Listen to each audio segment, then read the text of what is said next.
Welcome to the Matt Phillips Podcast. I am Matt Phillips, your sales leadership coach, mental toughness expert, and founder of Matt Phillips Coaching. We help sales managers and leaders make more money, save time, and become kick-ass leaders of their sales teams. And that's what we're here to talk about on this podcast. We are here to give you the tools and tactics to build a well-oiled sales machine and teach you the mental toughness skills so you can show up confident, focused, emotionally in control, and ready to energize your team.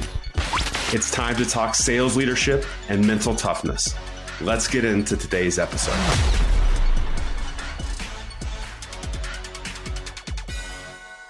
Well, welcome to today's podcast. It is Matt, and we are here to talk about 5 things that I am personally going to be focused on. And I think you can leverage these as well to absolutely go into the new year strong and excited and energetic, ready to make things happen.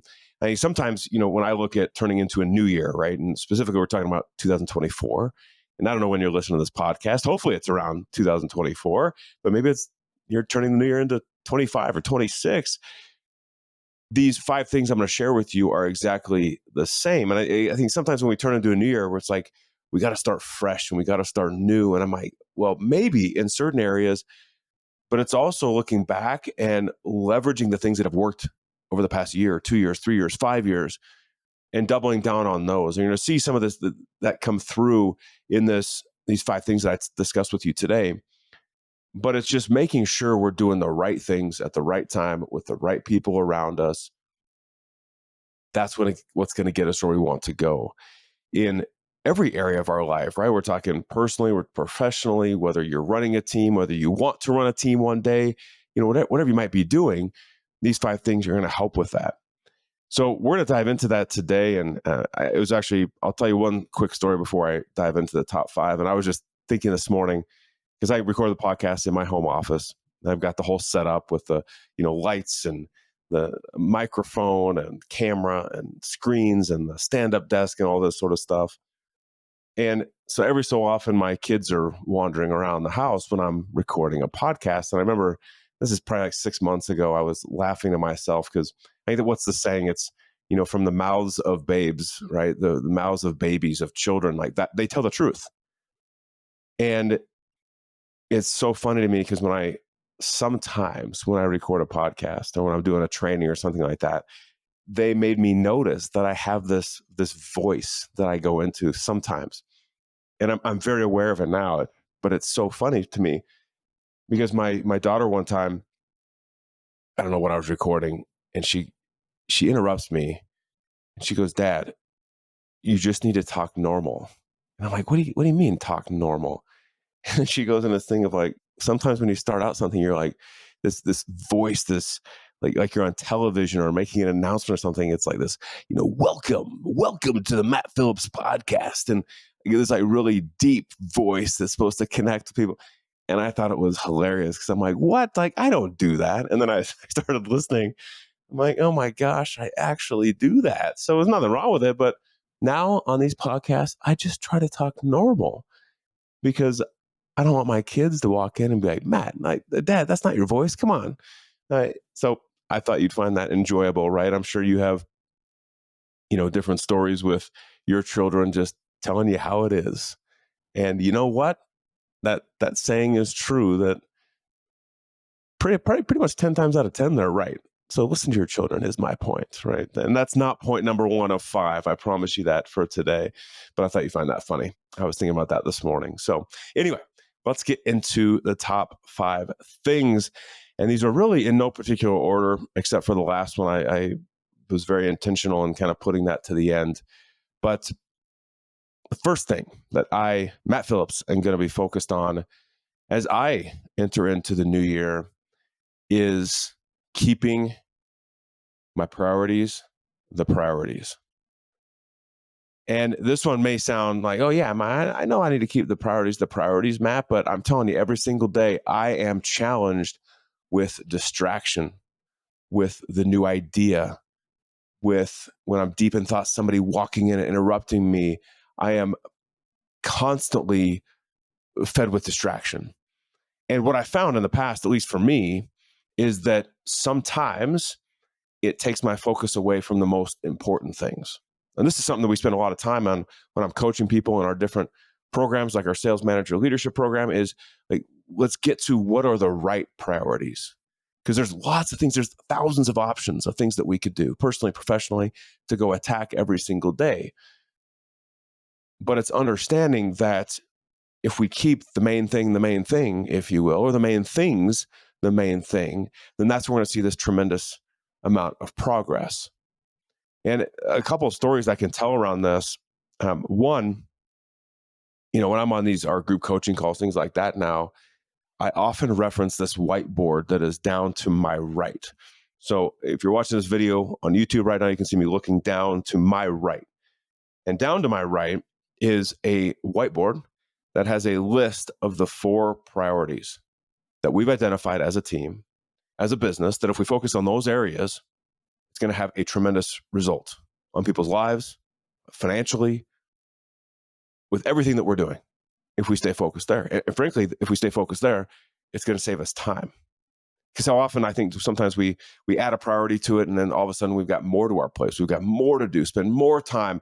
And not only is it adding more time to our plate, but it's diluting the quality of time that we spend on the key priorities that are going to move the business forward. So for example, when I look at, my priorities down here, a couple things that stick out are, one is around our sales manager leadership program, as an example, right? That online 12-week program that we have. And we've got very specific things that we do to help promote that part of the business. And if we keep our creativity and our time focused on like expanding that, growing that, coming up with new ideas to market that, we're going to have a tremendous result. Like I've mentioned on these podcasts before too, that, I always have had an athlete side of my business, and I have a passion for student athletes. And we launched what we call the Student Athlete Leadership Program. That's another one of our priorities. And so our focus throughout the day is figuring out, how do we connect with coaches, high school coaches, club coaches, at that kind of 14 to 18-year-old. How do we do that? How do we market? How do we do webinars? How do we do those sorts of things to grow this kind of CrossFit of student athlete leadership development, if you will, of mental toughness training, so that they show up their best in their sports, in school, and in life. So there's very specific things that we do. And I won't go through all of our priorities, but those are just a couple examples that, I'm telling you right now, I've got about 5 ideas floating around in my head right now of things that I could do, that I could build, that I could go out there and, document a process, and even that sort of stuff. But I constantly look down to my right and say, is this in alignment with the things that I know are going to move needle in my business? My wife is fabulous at this, because again, a part of the beauty of me, coaching different individuals and being an entrepreneur, is that I'm an idea guy, right? I mean, ideas are flying all around, and I'll walk up to my wife, Shannon, and be like, oh my gosh, I have got this idea and things like that. And then she'll come right back at me with, is this in alignment with the 4 priorities we have on the board? And I'm like, dang it. She's right. It's not. So it's not necessarily that we're saying no forever. We're just saying not yet. And there's a big difference between those 2 phrases, right? No, this seems so negative and like, I don't know, pulls you back a little bit, but not yet's like, okay, I can choose to press pause for a moment. I'm going to document it somewhere so I don't forget it. But right now, we've got other things that are taking the cake, that we're where we should be focused. So for me, that's a huge piece to it. I know if you haven't listened to the podcast, I did one a couple of weeks ago on this book, some takeaways that I had from it. And the book is called 10X is Easier Than 2X.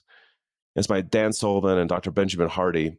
And they talk about 10Xing your business, right? And so the point of the book, which relates to priorities, is once you have your vision set, right, of like, I know I want to create this, I want to do this, then your priorities have to be in direct alignment to that. And the thing I loved about the book is that, and I'm saying the same thing, but they say it in such a different way, that if you want to achieve that goal, right, and that may be a vacation for your family, it could be something very personal.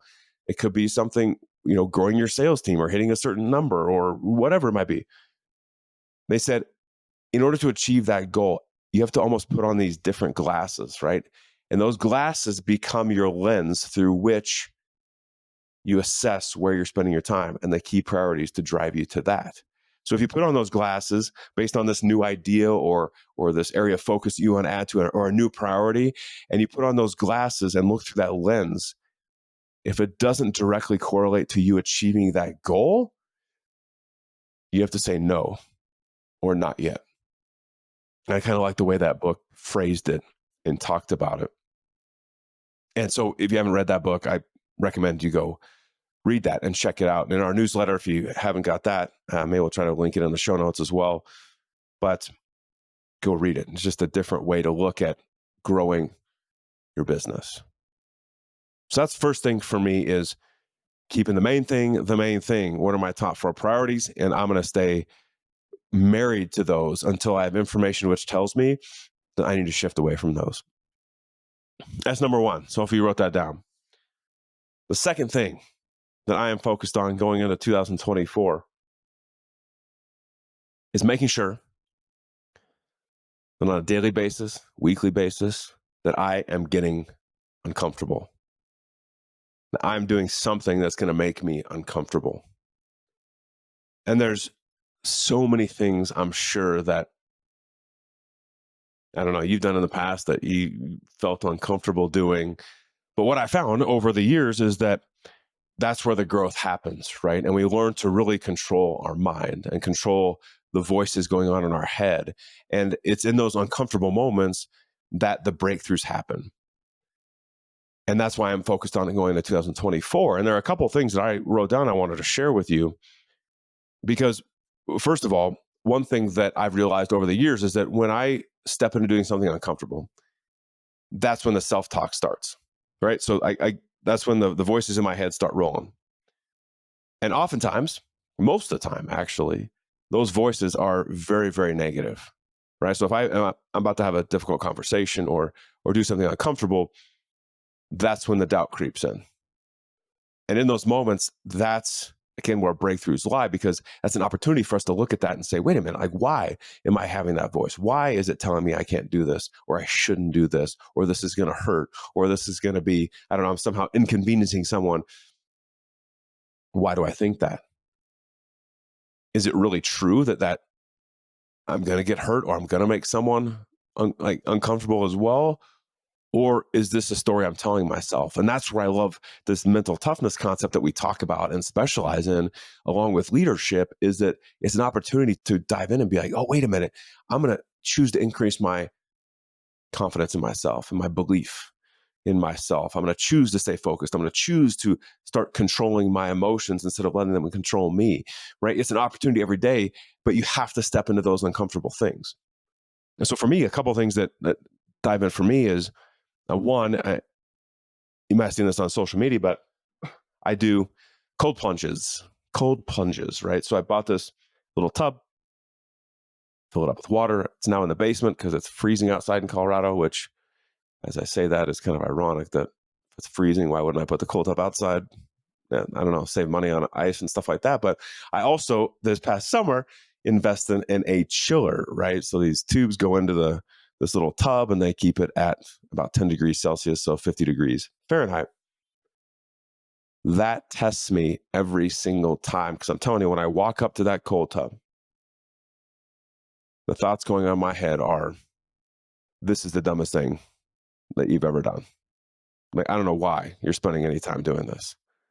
Like, you're going to freeze, you're going to catch a cold. I mean, this is the self-talk going on in my head. Like, this is going to hurt. But every day I decide to override that and say, no, this is something that I'm doing, because there are benefits of cold plunges. I won't go into that today, and cold therapy and cold exposure. But for me, it's more of a mind over matter thing. And yeah, I'll get those health benefits, things like that. But it's me controlling my mind, saying, listen, I don't want to do this, but I'm going to anyway.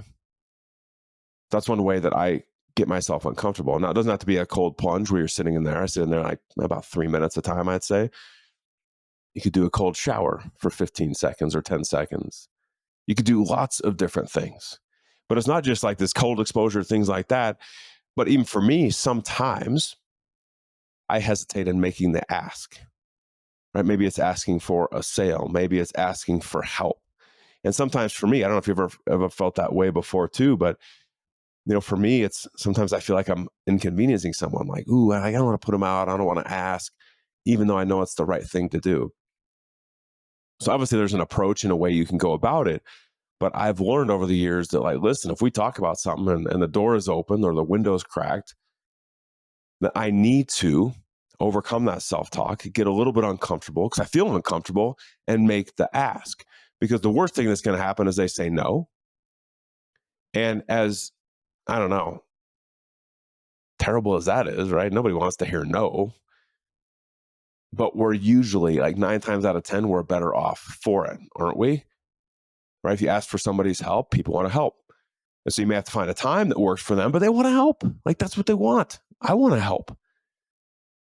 But it's stepping into that and putting ourselves out there, right? I was listening to a pastor speaking yesterday, and sometimes with it getting uncomfortable, like, again, those negative voices start in our head, is we just have to step into our power and we have to say that powerful thing. And I'm not saying you have to have a faith or anything like that.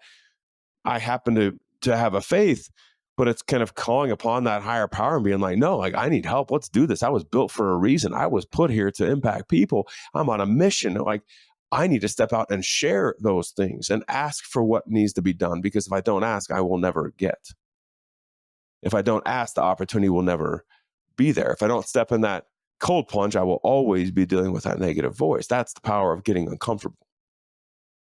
So for me, as I go into 2024, I'm going to continue doing those things. And I know right here, right now, I'm telling you, there are areas that I need to continue to push through that uncomfortableness, because that's going to make me better.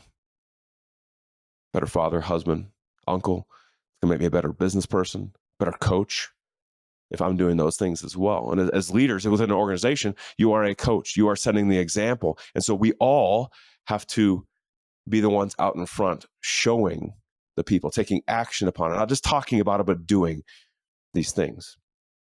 So that's the second thing that I'm going to be focused on going into 2024. And I hope you are too, getting a little bit uncomfortable. So that's the first one, keeping the main thing with our priorities, right? Keep our priorities straight. Second thing is getting uncomfortable and challenging that mindset that we have.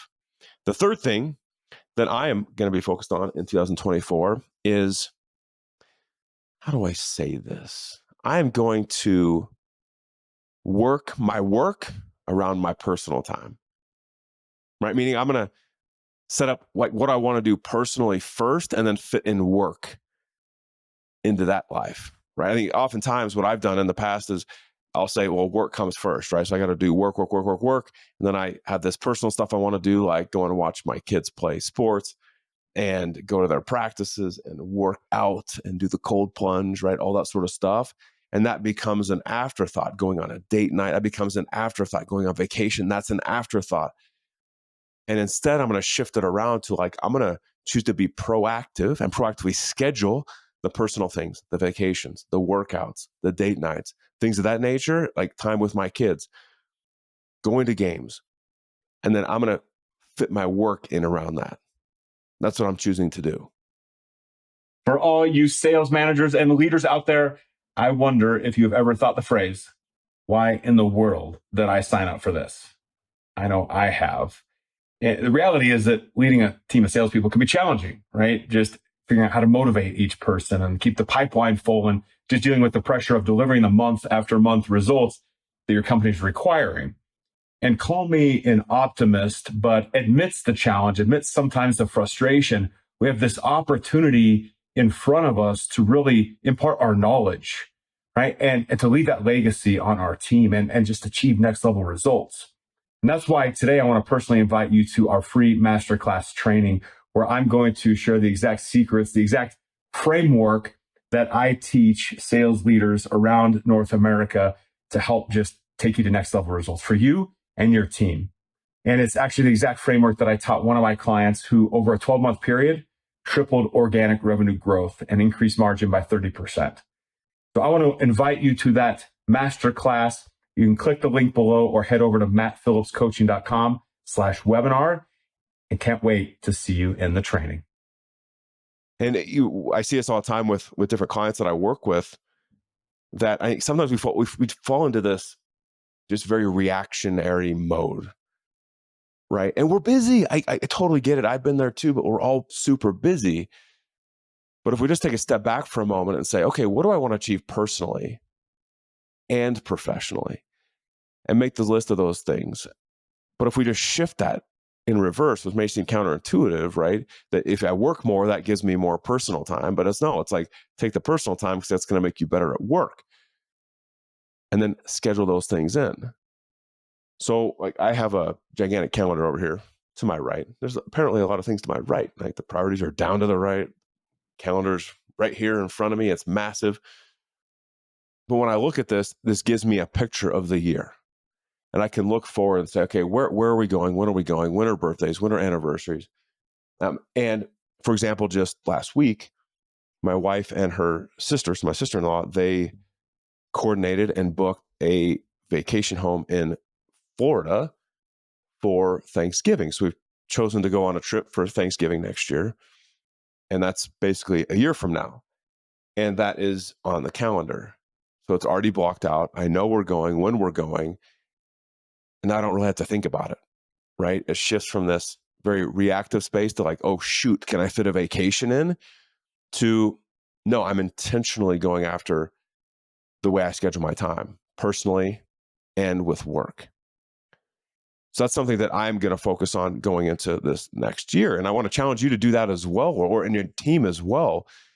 I often joke with, sometimes I don't know how much vacation you get at your company. Sometimes it's 2 weeks, 3 weeks, 5 weeks, whatever it is. And I often joke with people like, maybe you've done this, I have, right? Because, it's awesome. Vacation rolls over into the next year. And some companies have that, some companies don't. But I always joke of, isn't it really, aren't we violating our contract when we don't take our vacation? Right? So if a company gives us 3 weeks and we don't take it, like we agree that we take 3 weeks vacation, but we're not. So we're really kind of violating the contract, right? And I'm joking when I say that, of course, because it rolls over or you lose it. I don't know.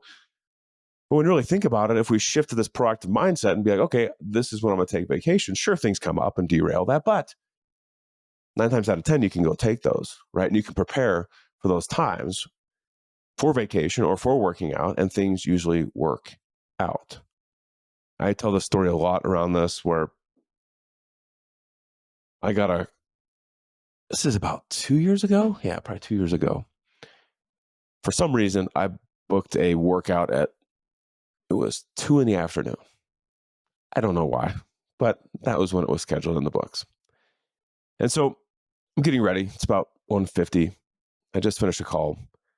And this text comes in from a client saying, I need to talk to you. It's urgent.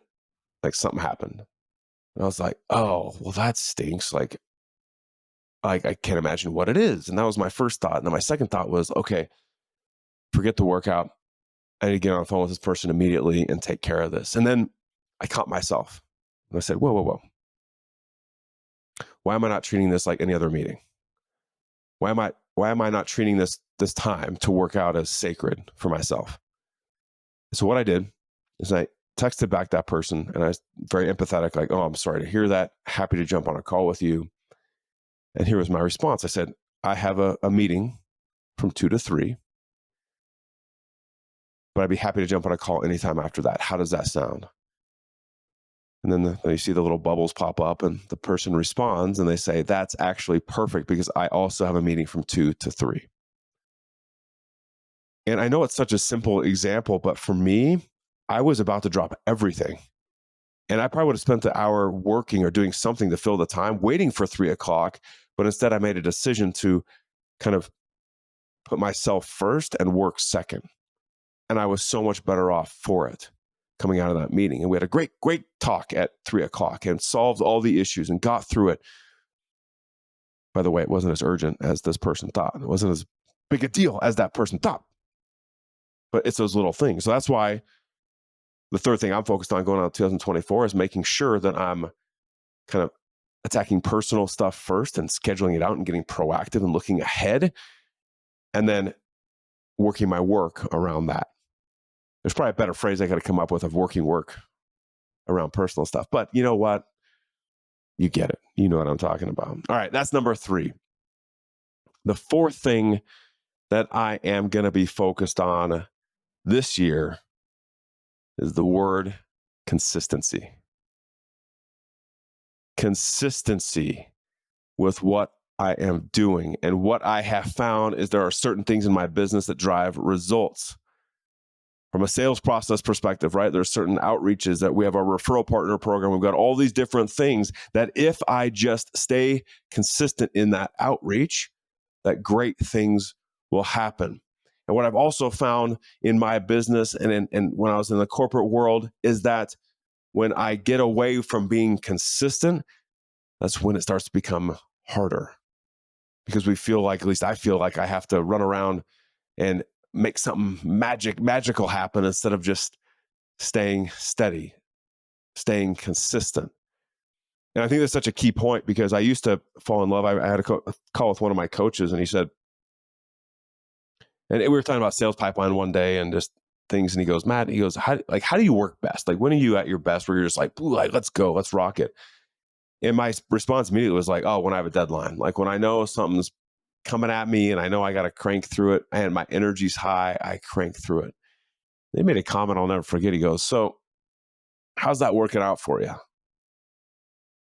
Because we just talked about how I was stressed about all this stuff and the pipeline for sales and all this stuff. And he goes, how's that working out for you? And I paused and in my head, I'm like, yeah. I mean, it's fun in the moment, but certainly adds a lot of stress to my life.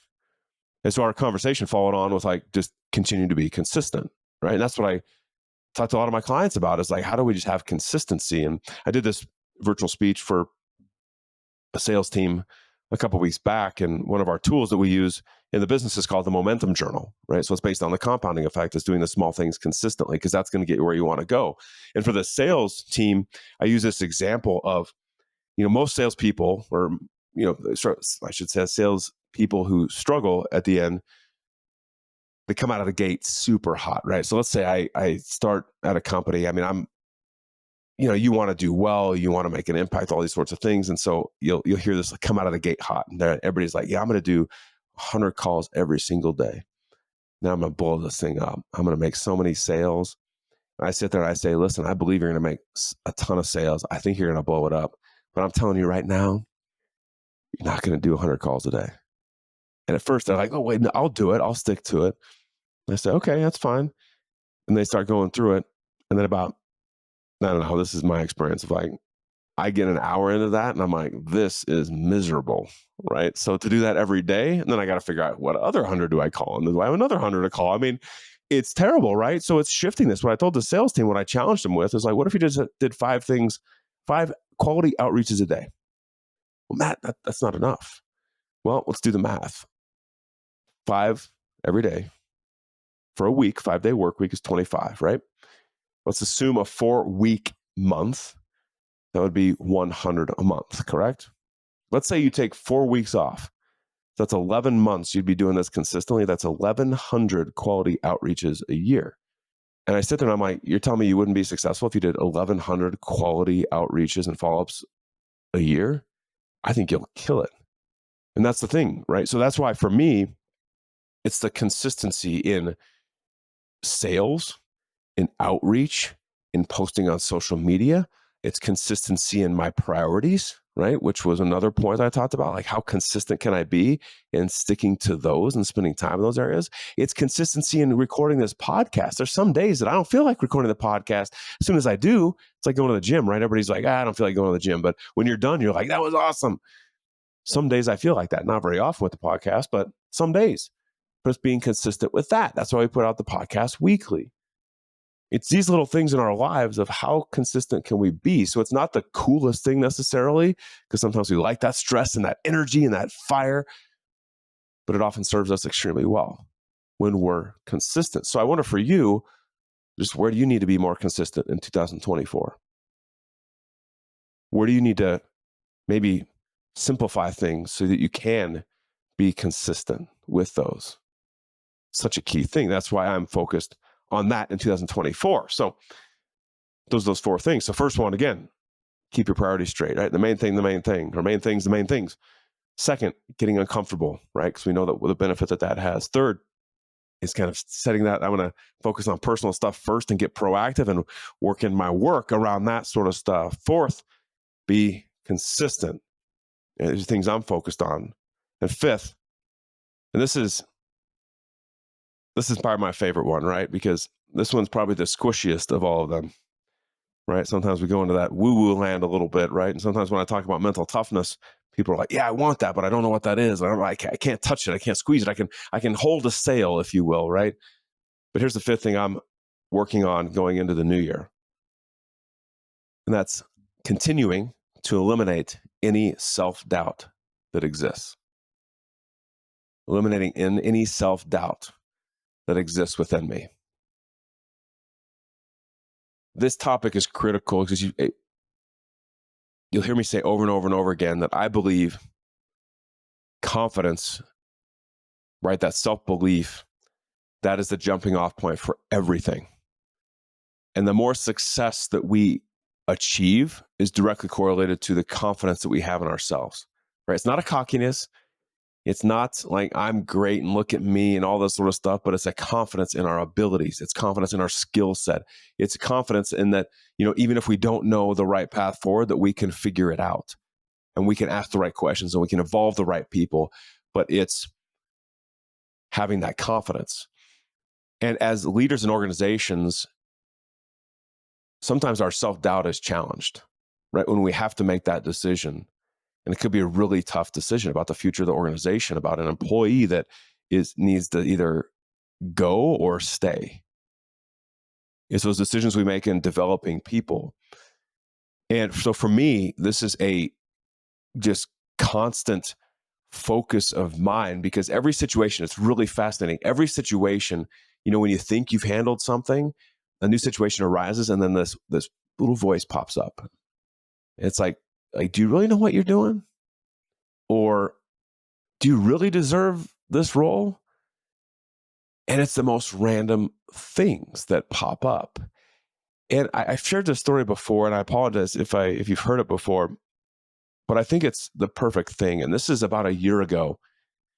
We were on vacation, got back, and we, flew in back on a Saturday. And so we had Sunday just to relax and, get stuff in order and unpack and do all those things. And then Monday got rolling again with work. And for some reason, I woke up Monday and I was like, man, I'm just not feeling it. Like, I really don't want to go to work today.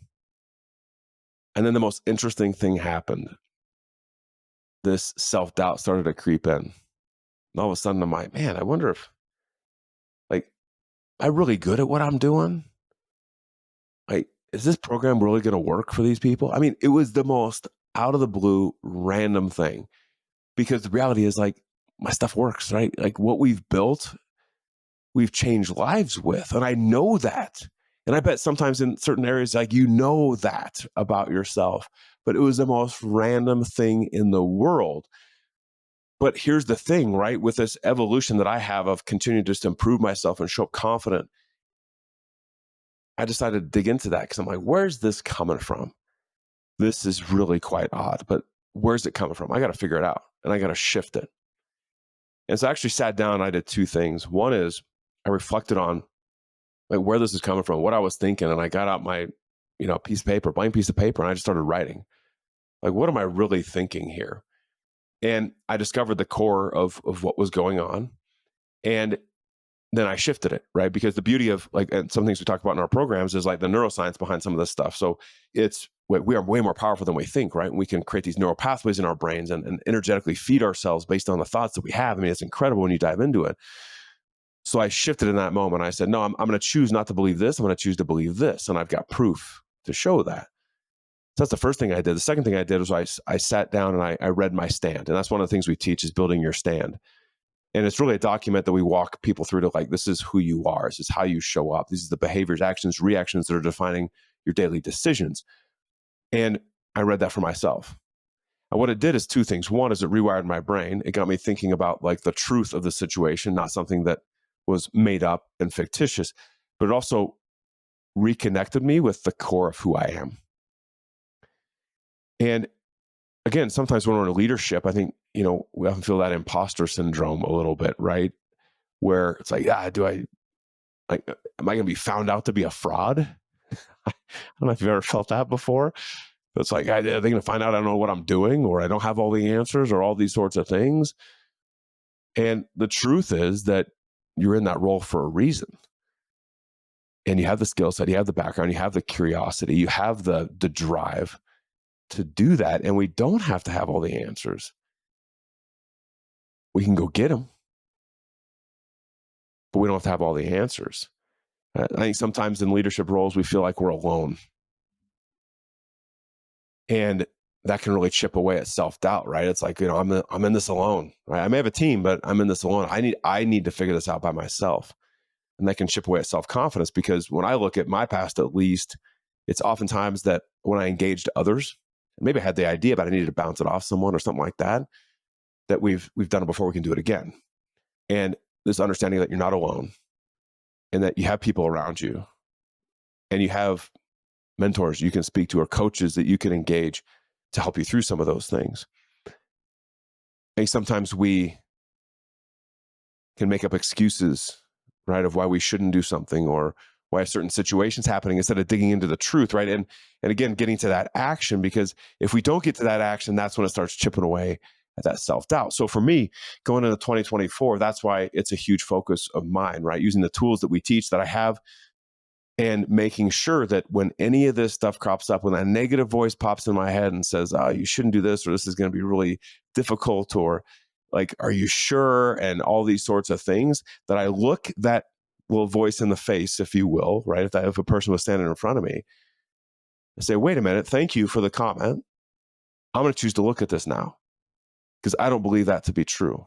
And I'm going to choose to make an adjustment now, and either learn something, or talk to someone, or just choose to look at the truth and believe in myself to continue taking the action forward. And again, leadership is challenging, and making decisions is challenging and sometimes uncomfortable. And if we understand that confidence is linked to that, and if we understand that we have this ability within us to continue to boost that confidence no matter what, and to leverage the things that have made us successful in the past, like, the sky's the limit for us. And that's why for me, again, I have that hyper focus going into 2024, continuing it. It's nothing new for me, but like over the past many years, like, continue to focus on it, because it's such a critical area, right? Not the most tangible. It's one of those intangible things, right? When somebody walks in a room, you can tell they're confident or not. Let's continue to work on that, so when we look in the mirror, we're like, yeah, we got this. We can do this. And I think as leaders, we all feel that way. And we have to acknowledge that, and then continue to take action upon it. So that is the fifth thing that I'm focused on as I go into 2024. Now, just to recap one more time, keeping your priorities straight, getting uncomfortable is number 2, starting personal first and work around that. Third is consistency in what you're doing. And the fourth is eliminating any self-doubt that exists within you. Those are the 5 things. So I hope you're able to take 1, 2, 3, 4, 5 of those, however many, and even focus on one for you and build your own list. Like, if you had to get on a podcast with me and say, hey, Matt, here's the 5 things I'm focused on, or 3 things I'm focused on as I go into the new year. That's what I want you to take out of this. And maybe it's one of mine, maybe it's something different, but think of those things and put them to action as you turn into the new year. I believe this next year is going to be amazing, impactful. I think all of us are going to do some pretty incredible things if we choose to have that mindset going into the new year, and choose to have this mindset of curiosity, and we're going to figure it out, and we're going to pivot, and we're going to do the right things, and we're going to make amazing things happen. We're going to take the action. And sometimes, as you see behind me right here, this sign over here says, just keep going. So let's not just keep going. Let's keep leveraging the things that are working. Let's make the little tweaks and adjustments on the things that aren't. And let's go into the new year strong and powerful, belief in ourselves, in our team, in our organization. And let's do some incredible, incredible things. All right. Hope you have a great rest of your day. Thank you for joining us on this podcast episode today. And we'll see you on the next one. Have a good one.